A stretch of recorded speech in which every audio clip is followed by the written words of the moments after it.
ஜல்லிக்கட்டு போட்டிகள் நடத்த தடை விதித்து உச்சநீதிமன்றம் தீர்ப்பு வழங்கியிருக்கிறது. இதுகுறித்து கூடுதல் விவரங்களை எமது மதுரை செய்தியாளர் சரவணனிடமிருந்து கேட்டு பெறலாம். சரவணன், ஜல்லிக்கட்டு போட்டிகள் நடத்த இந்த ஆண்டு ஜல்லிக்கட்டு போட்டிகள் நடத்த தடை விதித்து உச்சநீதிமன்றம் சற்று நேரத்திற்கு முன்பு தீர்ப்பு வழங்கியிருக்கிறது. நீங்க மதுரையில் இருக்கீங்க, அங்க இருக்கக்கூடிய பகுதிகளில் மக்களுடைய மனநிலை இப்பொழுது எப்படி இருக்கிறது? நிச்சயமாக, அதாவது மதுரை மாவட்டத்தில் அவனியாபுரத்தில் வரும் 15ஆம் தேதியும், பாலமேட்டில் 16ஆம் தேதியும், அலங்காநல்லூரில் 17ஆம் தேதியும் ஜல்லிக்கட்டு நடைபெறுவதாக அறிவிக்கப்பட்டதை தொடர்ந்து வாடிவாசலை சரி செய்யும் பணிகளில் இளைஞர்கள், காளை வளர்ப்போர் மற்றும் மாடுபிடி வீரர்கள் உள்ளிட்டோரும் களத்தில் இறங்கி வேலை செய்தார்கள். கடந்த சில 2-3 நாட்களாக களை கட்டியது, திருவிழாவே நடந்தது. தீபாவளி போன்ற திருவிழா நடந்த போகின்ற சூழ்நிலையில் தற்பொழுது நம்ம இருக்கிறது அலங்காநல்லூர் கிராமம். இந்த அலங்காநல்லூர்ல பாத்தீங்கன்னா வாடிவாசல் அமைத்துக் கொண்டிருந்த இளைஞர்கள் மற்றும் விழா கமிட்டியினர் இந்த அறிவிப்பு வந்ததை அடுத்து அவர்களும் சோகத்தில் ஆழ்ந்திருக்கிறார்கள். இந்த கிராமமே தற்போது சோகத்தில் மூழ்கி இருக்கிறது. சொல்ல முடியாத துயரத்தில் இருக்கிறார்கள். அவர்களிடையே கேட்போம் என்னவென்று அவர்களுடைய சோகத்தை கேட்போம். தற்போது உச்சநீதிமன்றத்தில் ஜல்லிக்கட்டுக்கு தடை விதிக்கப்பட்டிருக்கிறது. இதை உங்க கிராம மக்கள் இளைஞர்களா எப்படி நீங்க ஃபீல் பண்றீங்க?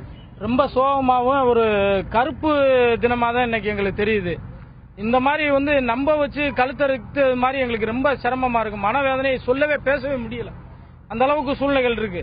மக்கள் ரொம்ப எதிர்பார்த்துட்டு இருந்தா இதெல்லாம் மக்களுடைய உணர்ச்சியை புரிஞ்சுக்கிறாம ஒரு சிலருடைய படிச்சவனுடைய பணம் வச்சிருக்கவனைய மட்டும் மேல்நாட்டு கைக்கூலிகளுடைய இதுக்கு மட்டும் இப்படி சுப்ரீம் கோர்ட் தலைவலங்கி போறது எனக்கு ரொம்ப சங்கடமா இருக்கு.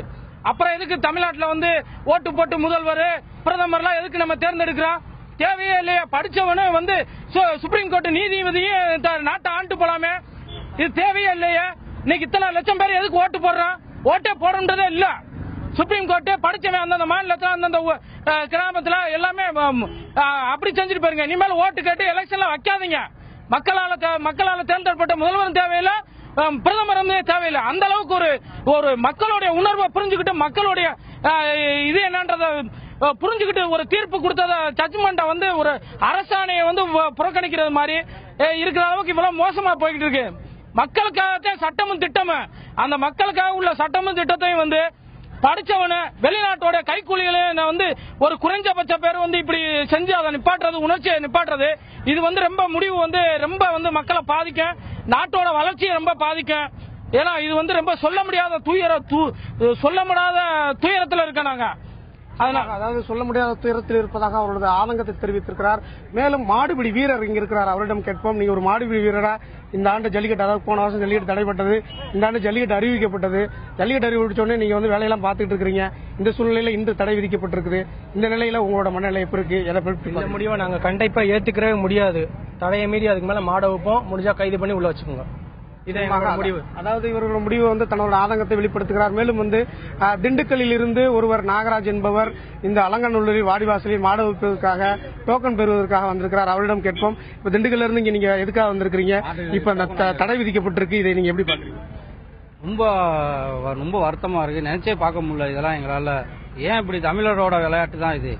இப்படி அதிகமான என்னதான் இதுல இருக்குன்னு தெரியல. என்னென்னமோ பண்றாங்க, ஏதோ பண்றாங்க. யாருமே ஊழல் பண்றதில்ல. இந்த விளையாட்டுலயுமே ஊழல் நடக்கலையா? இல்ல என்ன இதுலதான் ரூல்ஸ் போறீங்க, அதுபடி தானே நடந்துக்கிறோம்னு சொல்றோம். சும்மா எப்ப நம்ப வச்சு தேவையில்லாம கழுத்தறுத்த மாதிரிங்க. இதெல்லாம் ரொம்ப எங்களுக்கு வேதனையா இருக்கு. என்ன செய்ய போறோமோ, ஏது செய்ய போறோமோ எங்களுக்கு தெரியாது. தமிழை ஒரு வீரன், அவ்வளவுதான். எங்களை கண்ட்ரோல் பண்ண முடியாது இனிமேட்டுக்கு.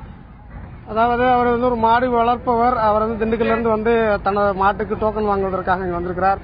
அவர் நம்ப வைத்து கழுத்தறுத்து விட்டார்கள் என்ற ஒரு ஆதங்கத்தை அவர் வெளிப்படுத்துகிறார். இதே நிலைதான் இந்த அலங்காநல்லூர் முழுவதும் நீடிக்கிறது. இந்த அலங்காநல்லூர் மட்டுமல்ல, பாலமேட்டிலும் அவனியாபுரத்திலும் இந்த சோக காட்சிகளை நடக்கிறது.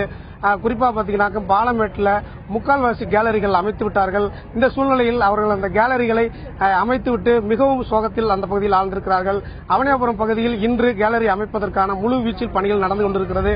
அவர்களும் தற்போது கேலரிகளை அமைத்துக் கொண்டு என்ன செய்வது என்று தெரியாமல் முழித்துக் கொண்டிருக்கிறார்கள். மொத்தத்தில் மதுரை மாவட்டத்தில் ஜல்லிக்கட்டு நடைபெறும் உலக புகழ்பெற்ற இடங்கள் 3 பகுதிகளிலும் சோகமே நிலைத்து நிற்கிறது.